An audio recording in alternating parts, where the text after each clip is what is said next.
भाजपा के वरिष्ठ नेता सच्चिदानंद उपासने ने आपातकाल को लोकतंत्र का काला अध्याय बताते हुए कहा कि 25 जून को संविधान हत्या दिवस और 26 जून को आपातकाल स्मृति दिवस मनाया जाता है। उन्होंने बताया कि 28 जून को मुख्यमंत्री विष्णुदेव साय की मौजूदगी में लोकतंत्र सेनानियों के सम्मान सहित कई कार्यक्रम आयोजित होंगे। इसका हर वर्ष जो आपातकाल के वर्षगांठ हम मनाते हैं, 51वीं वर्षगांठ इस वर्ष है। इसके मनाने के पीछे का जो भाव है कि जिन लोगों ने अत्याचार सहे, अन्याय सहे उस 21 महीने तक, उन अत्याचारों को देश की भावी पीढ़ी को पता चले कि किस प्रकार से संविधान की हत्या की गई, किस प्रकार से सेंसरशिप लगाकर अखबारों की आजादी छीन ली गई, समाचार पत्र के संपादकों को किस प्रकार गिरफ्तार कर लिया गया, किस प्रकार नागरिक के अधिकारों का हनन किया गया, किस प्रकार न्यायालयों से आजादी छीन ली गई, किस प्रकार से परीक्षा से वंचित किया गया, नौकरियों से निकाल दिया गया। ये इतना भय और आतंक, लोगों की झोपड़ियां तोड़ दी गई, जबरिया बंदी कर दी गई, सरकारी कर्मचारियों को प्रताड़ित किया गया। ऐसा कालखंड जिस समय भारत माता की जय, वंदे मातरम और इंदिरा तेरी तानाशाही नहीं चलेगी, यह नया अपराध था, क्योंकि इंदिरा जी की सत्ता पर खतरा मंडरा गया था। अदालत का आदेश उनके लिए हो गया था कि वे अदालत के आदेश से प्रधानमंत्री के अयोग्य घोषित कर दी गई थी। वे प्रधानमंत्री के साथ साथ चुनाव लड़ने के लिए अयोग्य घोषित कर दी गई थी। उनको जो है सरकार से हटने के आदेश कर दिए गए थे। उसको मानने से इनकार करके स्थायी बना रहा है कांग्रेस का जो चरित्र है, तो परिवारवाद का जो चरित्र है, उसके चलते उन्होंने उस अदालत के आदेश को, जो जस्टिस जगमोहन का फैसला था, उसको रद्दी की टोकरी में फेंककर संवैधानिक संशोधन करके अपने प्रधानमंत्री की कुर्सी को बचा लिया। लोकसभा का कार्यकाल 5 से 6 वर्ष कर लिया, सारा मंत्रिमंडल उनका बच गया और अनेक प्रकार के संवैधानिक संशोधन करके राज्यों के अधिकार छीन लिए, राज्यपालों के अधिकार छीन लिए, पेपरों के अखबारों के अधिकार छीन लिए, मीडिया के अधिकार छीन लिए, नागरिक स्वतंत्रता, कोई भी बोल नहीं सकता था, इस प्रकार के कानून बना दिए गए। इन सब बातों को लेकर जो है कभी पुनरावृत्ति न हो इस घटनाक्रम की। जैसे जनता जो आज भी सतर्क है कि आजादी की पहली लड़ाई हमने लड़ी थी, उस प्रकार का वातावरण न हो। आजादी की दूसरी लड़ाई हम लोगों ने लड़ी। हम 18 वर्ष नौजवान थे, हमने जो केवल नारा लगाया था कि भारत माता की जय, वंदे मातरम, इंदिरा तेरी तानाशाही नहीं चलेगी। तो इतना करके हमारे को न तो बेल थी, न जेल थी, न तो न्यायालय था, न वकील था, केवल था जेल, और वो भी अनिश्चित काल। छत्तीसगढ़ में समान नागरिक संहिता यूसीसी को लेकर सियासत तेज हो गई है। कांग्रेस नेता अमरजीत भगत ने इसे भाजपा का राजनीतिक एजेंडा बताया, जबकि उप मुख्यमंत्री अरुण साव ने कहा कि यूसीसी पर उच्च स्तरीय समिति सभी वर्गों से सुझाव लेकर रिपोर्ट तैयार करेगी और इससे आदिवासी समाज पर कोई प्रतिकूल असर नहीं पड़ेगा। यूसीसी हिंदुस्तान के लिए बहुत बड़ा एक पेचीदा विषय है और मुझे लगता नहीं है कि सबके लिए अनुकूल है। हिंदुस्तान विभिन्नताओं का देश है। अनेक जाति, धर्म, समुदाय, एसटी, एससी, ओबीसी, माइनॉरिटीज, सब लोगों का अलग अलग यहाँ पर स्टेटस है, स्थिति है, और उसमें आप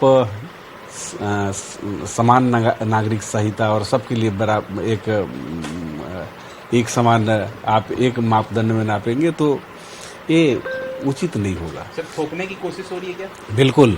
वो गांव का जो आदिवासी है, गांव का जो जंगल पहाड़ में रहने वाला व्यक्ति है, उसको मालूम ही नहीं है कि यूसीसी क्या है, और आप केवल अपनी सरकार और सत्ता बचाने के लिए इस प्रकार के हथकंडे और प्रपंच कर रहे हैं। ये इसका लोगों पे सकारात्मक असर मेरे को नहीं दिखता है, इसलिए ये उचित नहीं। समान नागरिक संहिता के लिए सर्वोच्च न्यायालय के सेवानिवृत्त न्यायाधीश की अध्यक्षता में कमेटी का गठन हुआ है।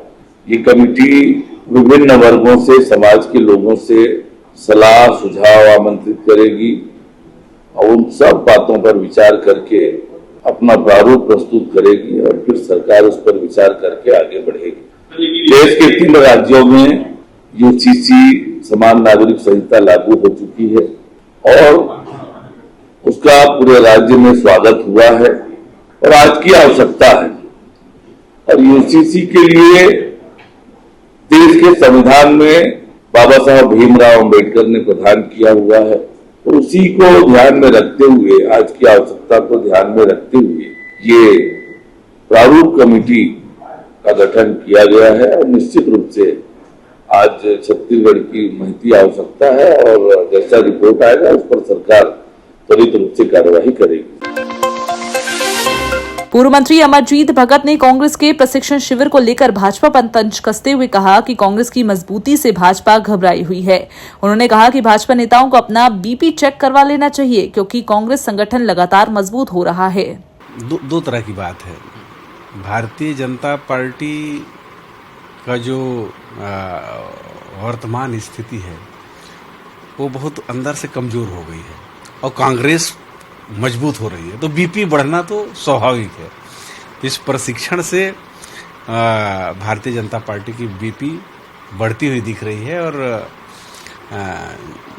आप उनको डॉक्टरों से चेक करा लीजिए कि लगातार यहाँ पर कांग्रेस मजबूत स्थिति में है। यहाँ के जल, जंगल, जमीन जो भारतीय जनता पार्टी की सरकार लूट रही है उसके खिलाफ आंदोलन और लड़ाई भी तेज हुआ है, सरगुजा से लेकर के बस्तर तक। तो इसमें कांग्रेस अपना महत्वपूर्ण भूमिका निभा रही है। किसानों का स्थिति आज है, उनको खाद नहीं, बीज नहीं, उनके लिए जो मिलने वाली सुविधा है उसमें कमी, इन सभी बातों को लेकर के कांग्रेस आज मुखर हो रही है और जमीनी लड़ाई लड़ने के लिए तैयार है। सबसे बड़ी बात कि जो छात्रों के साथ लोग जो नीट पेपर में लीक किए हैं उससे लिए लोग आंदोलित हैं। इन सभी मुद्दों पे आज राजनीतिक रूप से कांग्रेस और पुष्ट हो रही है। इस बात से भारतीय जनता पार्टी की बीपी बढ़ी हुई है। सर ये गरियाबंद उड़ीसा सीमा पर देवभोग पुलिस ने 280 बोरी डीएपी खाद से भरा मेटाडोर जब्त किया है। करीब 3.5 लाख रुपए की खाद अवैध रूप से उड़ीसा से लाई जा रही थी। पुलिस ने खाद और वाहन को जब्त कर जांच के लिए कृषि विभाग को सौंप दिया है। राजू अग्रवाल के नाम से उर्माल वाला ने भाड़ा से भेजा गाड़ी, तो खातू लेने के लिए सीनापाली गया। सीनापाली से सीधा जुंगाड़ के मिट्टू बंगाली का खातू लोड कराया। कहाँ से लोड किया? सीनापाली से 280 बैग है। कौन दे? एक किराया राजू से ही बात हुआ था। क्या बोला था? 8,000 रुपया दूंगा बोला, 8,000 में 2,000 रुपये एडवांस दिया है जुंगाड़ में। हो है उसका सीनापाली से उड़ीसा से नेपाल हो। किसके पास से उठाया?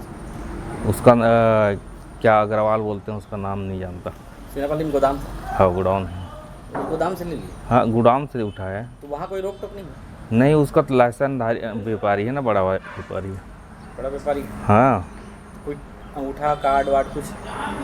कार्ड उतनी मालूम किया, मेरे को गोडाउन से लोड किया तो उसी हिसाब से लोड किया हूँ। तो ये पहली बार है क्या? और पहली बार है। क्या नाम लिखता है? युधिष्ठिर दंता।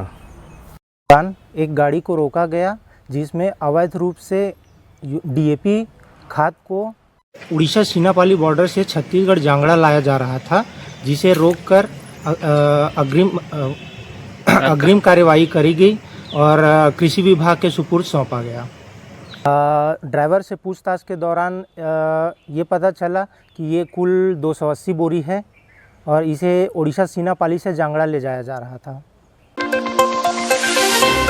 पूर्व मंत्री अमरजीत भगत ने खाद बीज की कमी और कथित कालाबाजारी को लेकर राज्य सरकार पर निशाना साधा। उन्होंने आरोप लगाया कि किसानों को समय पर खाद, बीज और पानी नहीं मिल रहा है और सरकार पूरी तरह विफल साबित हो रही है। देखिए, छत्तीसगढ़ धान का कटोरा है और यहाँ के किसान, यहाँ के आदिवासी, यहाँ के जन समुदाय कृषि पे आधारित उसका जीवन है। और अगर खेती नहीं होगा तो उनके जीवन पे बहुत समस्या खड़ा हो जाएगा, प्रतिकूल असर पड़ेगा। किसान को क्या चाहिए? खाद, बीज और पानी।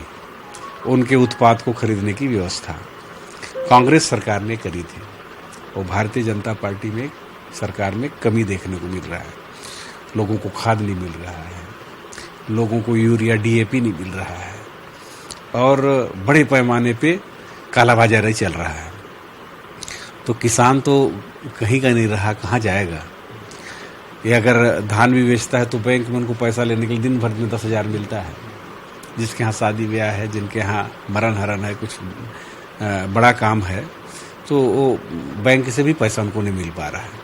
तो पूरा इक्वेशन, पूरा परिस्थिति यहाँ के किसानों के अगेंस्ट है और सरकार इसमें कुछ भी करने में बहुत निस्सहाय दिख रहा है। किसानों के लिए खाद, बीज और उनके उत्पाद को खरीदने की व्यवस्था ये करने में सरकार मेरे को विफल दिख रहा है।